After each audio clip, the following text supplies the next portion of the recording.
Bom dia, nós vamos apresentar o nosso seminário sobre citações e autocitações. A gente trouxe o conceito do que seria citação.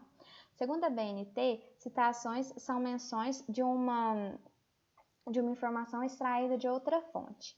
Ela deve ser clara, exata e precisa.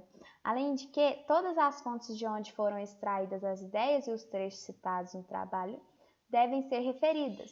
Caso contrário, o autor incidirá em plágio. Dentre os objetivos das citações, a gente pode destacar os seguintes: fornecer o contexto suficiente para permitir análise crítica de revisores e leitores, fornecer fontes anteriores e material relacionado para tornar o trabalho compreensível para o público-alvo, estabelecer credibilidade com o leitor e reconhecer e dar créditos para aqueles que contribuíram de alguma forma para o trabalho. Essa tabela ela foi extraída de uma pesquisa realizada por Borman e Daniel em 2006 e ela mostra os motivos de citar ou não determinado artigo.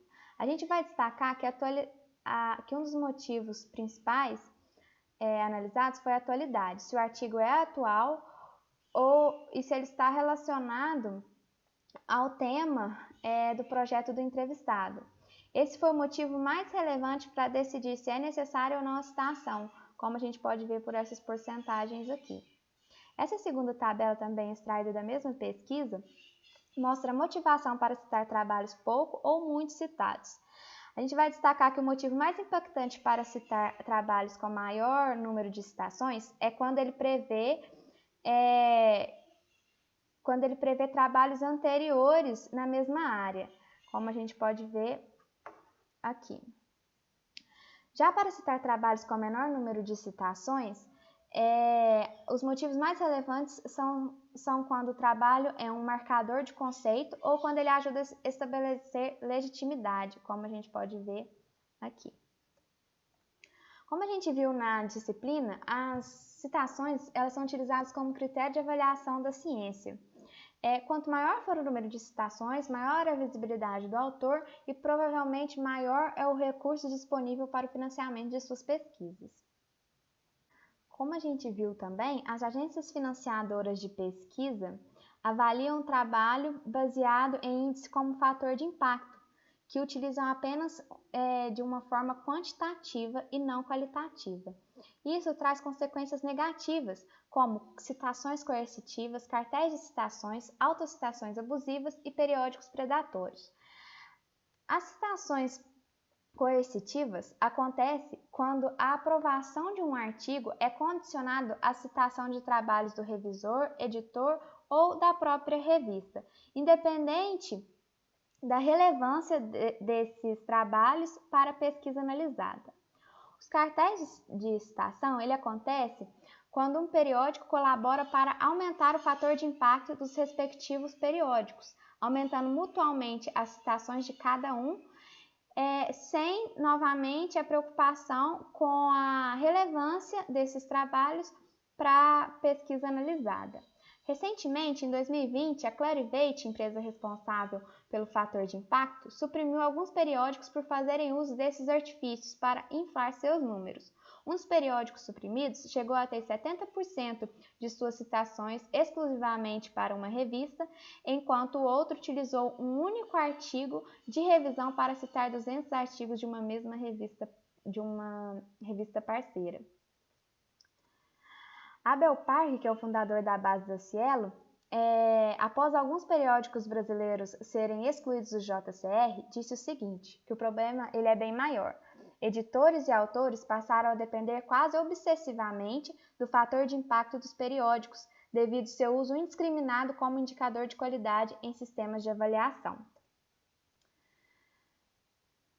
Com isso, surgem também periódicos predatórios, no qual o artigo não é submetido a um criterioso processo de aceitação. Pelo contrário, a revista normalmente vende o espaço para a publicação, reduzindo o tempo necessário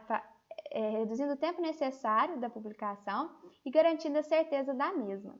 A revisão por pares é dispensada ou até mesmo falsificada. Esse tipo de jornal chega ao ponto de falsificar fatores de impacto e corpo editorial, além de apresentarem nomes extremamente semelhantes com periódicos sérios. Tudo isso com o objetivo de ludibriar os pesquisadores submetidos à ciência orientada por números. Com isso, muitas vezes os autores com trabalhos de alta qualidade acabam sendo enganados por esses periódicos e outros acabam usando deles apenas para alavancar seus números. Uma prática corriqueira desse tipo de revista são as autocitações. No entanto, a autocitação é uma prática científica e deve ser feita em determinados casos. Se citar e fazer referências a trabalhos anteriores forem relevantes para a compreensão da pesquisa, elas devem acontecer. Além de que ela é bem vista quando o tema abordado ele é novo, ele é um tema nunca explorado antes. Nesse caso, o autor não tem a quem referir, exceto a si mesmo, e normalmente ele é pouco citado por outros autores também. Quando realizada de maneira antiética, essa prática torna-se um problema gigantesco para o meio acadêmico, transformando-se em uma mazela individual para os periódicos e para os países. A autocitação torna-se um problema quando desenvolvidos, sejam eles revistas, revisores, editores ou autores, procuram autopromoção através dessa estratégia, violando a ética da publicação científica. Ser um pesquisador muito citado é uma marca de conquista na carreira acadêmica. Por vezes, a quantidade de citações que o autor recebe indica o quão influente ele foi para o desenvolvimento daquela área da ciência. Um estudo publicado em agosto de 2019 na PLOS Biology avaliou a autocitação dos 100 mil autores mais citados e descobriu que algumas pessoas estão fazendo muita referência a si mesmo e a colaboradores muito próximos. Um exemplo disso é o professor de Química Analítica, Oleg Mikhailov, que recebeu 98 citações entre 1989 e 2018, sendo 94% dessas dele mesmo ou de seus coautores. Fowler e Aksnes, utilizando uma base de dados norueguesa, analisaram o quanto é vantajoso para um autor utilizar-se da autocitação.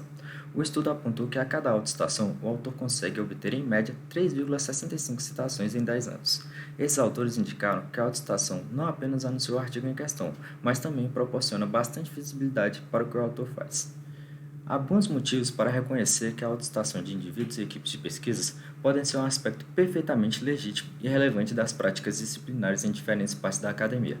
Essa figura mostra grandes diferenças sistemáticas entre os grupos de disciplinas. Na ciência da engenharia, 2 em cada 5 citações são autocitações, chegando a 1/5 nas ciências médicas e biológicas. Na maioria das disciplinas científicas, a taxa é geralmente em torno de 1/3.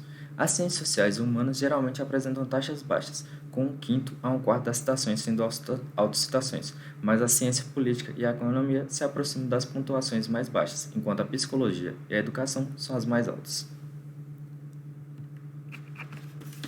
Observou-se também uma influência de gênero na quantidade de autocitações, com o homem utilizando mais dessa prática em relação às mulheres. Ainda não se sabe por qual razão os homens utilizam mais autocitações do que as mulheres, porém, como o número de citações interfere diretamente em remunerações e promoções na carreira, essa situação alavanca ainda mais a disparidade salarial. De acordo com a pesquisa publicada na PLOS Biology, entre os 25 autores que mais utilizam autocitações, apenas uma é mulher. Segundo o ranking mundial das universidades, os homens têm entre 50% a 70% mais probabilidade que as mulheres de citar seu próprio trabalho, criando um campo de jogo desigual entre os pesquisadores. Com o aumento da idade, esse número cresce ainda mais. A idade também é um fator interessante quando analisamos autocitações, com essa tendendo a crescer com a mesma. Pesquisadores mais velhos utilizam mais autocitações, por serem mais experientes e possuírem mais trabalhos em determinadas áreas. Em algumas disciplinas também, os acadêmicos mais velhos normalmente possuem um trabalho mais robusto do que os mais jovens. Em termos geográficos, é possível perceber que a autocitação ocorre mais em países considerados individualistas, como é o caso dos Estados Unidos, Japão e Reino Unido. Em países que a coletividade aparece como característica cultural, é possível perceber níveis menores de autocitação, como é o caso de China e Coreia do Sul. É possível ver também que em países com a ciência mais voltados para interesses nacionais, ou países com a ciência ainda em desenvolvimento, que a autocitação é mais comum, como é o caso de países do leste europeu ou países como Brasil e México. A tabela ao lado mostra que a diferença mais substancial nas razões para autocitações em oposição à citação a outros é estabelecer a autoridade do escritor no campo. Um autor tende a estabelecer muito mais suas próprias credenciais do que estabelecer a reputação de outra pessoa. Demonstrar conhecimento de trabalhos importantes na disciplina é outro motivo que causa diferenças expressivas. Em áreas mais abrangentes e comuns, encontram-se mais citações a obras importantes de outros autores do que do próprio autor, além de haver um elemento de modéstia entre os pesquisadores. A terceira diferença significativa é a identificação de pesquisas anteriores na quais relatou-se construção de trabalho. Isso acontece pois a chance de que o autor construa algo bom sobre seu próprio trabalho é muito provável. As pessoas tendem a continuar trabalhando na mesma área de interesse e aprimorando cada vez mais. Para solucionar essa problemática, o índice S visa combater o abuso das autocitações na ciência. Esse índice foi projetado para interromper a prática de autopromoção através de autocitações. Essa métrica vai descrever o número total de artigos em relação ao número total de autocitação dos pesquisadores, tornando-se uma avaliação mais justa e objetiva. Os pesquisadores que projetaram esse índice dizem que o índice S aumentará a utilidade da métrica na qual se baseia, o índice H, permitindo olhar para as contábeis de estação de um ângulo diferente, pode-se dizer, mais verdadeiro. O grupo ainda acrescentou que os pesquisadores terão menos probabilidade de aumentar descaradamente suas pontuações, enquanto outros estão assistindo. As autocitações são bem vistas, como dito anteriormente, quando são utilizadas para contribuir o entendimento e compreensão do trabalho em questão, e mal vistas quando os autores procuram apenas a autopromoção. Assim como no primeiro caso, se o trabalho do parceiro contribuiu para a pesquisa em questão, deve ser citado. Em qualquer outro caso, essa prática se enquadrará em formação de cartel de citação. Limitar o número de citação parece ser algo negativo. Isso pode limitar o autor no fornecimento de um histórico completo em seu tópico de pesquisa. Além disso, como ocorre com frequência nos artigos de revisão, há críticas sobre revisão de literatura insuficiente. Gafford, criador do fator de impacto, apontou que os autores devem ser encorajados a citar toda a literatura relevante em seu artigo e que os editores devem evitar qualquer limitação artificial no número de referências, exceto nos casos em que possam ser para autopromoção. Por fim, exigir citação de artigos do periódico não é obrigatório e é uma prática antiética por parte da revista, caracterizando citação coercitiva.